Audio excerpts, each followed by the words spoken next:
Hi and welcome back to the course. In this video I'm going to quickly talk about what an SSH key is. An SSH key is a way of encrypting information. Whenever you generate an SSH key, there are two keys generated, a public key and a private key. Anybody that has a public key can decrypt information.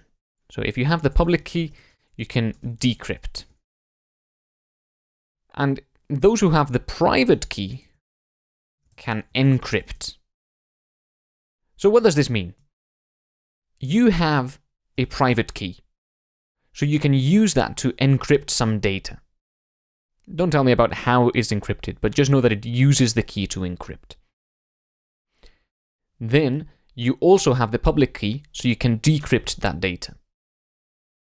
Anybody who doesn't have the public key cannot decrypt. So what you do is you share your public key with those services that you want to communicate with. That way, if they have your public key, they can decrypt data that you send them. So why is this useful? Well, for example, say you share your public key with GitHub.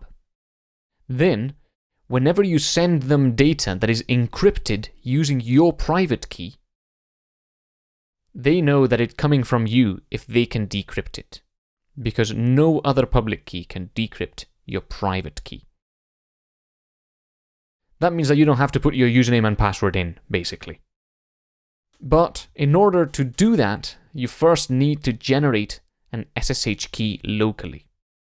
It's very easy to do with a terminal, such as the the bash for Git in Windows, or the terminal in Mac or Linux. You can do SSH key gen. And then that will start generating the public and private key pairs. You can enter a file in which you wish to save the key. And here I would just leave it as the default unless you already have other keys. You can have many keys, and your computer is the only person, or not a person really, is the only thing that knows the private key. So you should generate a key for every device you've got, but the device itself should generate it. So you can only generate a key for your computer from the terminal.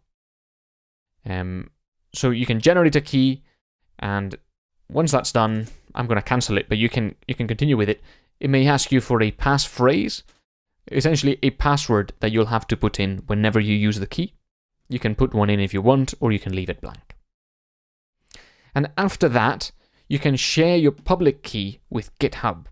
So the way to do that is to go to the address, the path here of the public key, and do cat/users/jslvtr/.ssh/id rsa.pub. And this is your public key. So cat that. This one is hidden, obviously for obvious reasons, but you want to copy all of it. It starts with SSH-RSA, and it should end with your name at your computer. So copy all of it, and make sure it's copied, and go over to GitHub, and you can go on your profile, edit your profile, SSH and GPG keys, and at the very top, add a new SSH key. And here you can give it a title if you want. My key at my laptop. You can give it whatever title you want, and then paste in the key there. Want to make sure that there are no spaces between any of the letters.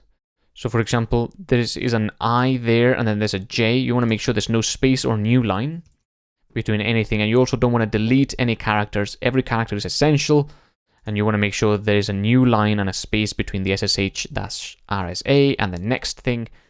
And once you're convinced that everything is fine, then just go and add SSH key. In this case, it says my key is already in use because I've already added my key to GitHub, but in your case, it should add it fine. And when that's done, then you should be able to, when you create or edit a repository, For example, I've got my repository here. You should be able to modify the origin if you want, it's not really necessary, to be the SSH version of the URL. And when you do that, you will no longer be asked for your password as long as you are in the laptop that you generated the SSH key with.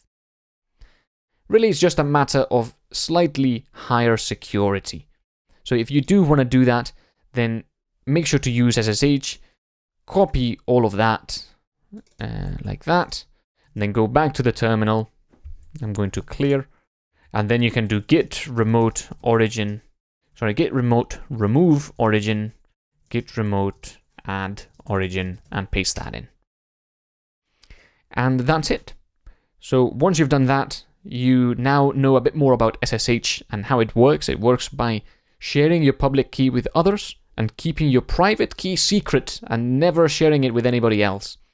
Because if you do, then they can encrypt information using your private key. And when a service like GitHub can decrypt it, they will think the person sending them data is you. Because only you should have access to your private key. So if you share your private key, you can basically, other people can pretend to be you. So that's not a good thing. And that's really everything that I wanted to tell you about SSH keys. Hopefully this cleared some doubts out. And again, that's just a small tip of the iceberg on what security is about. And I would encourage you to explore and learn more about that if you're interested. And that's it for this video. So thanks very much for watching, and I'll see you in the next one.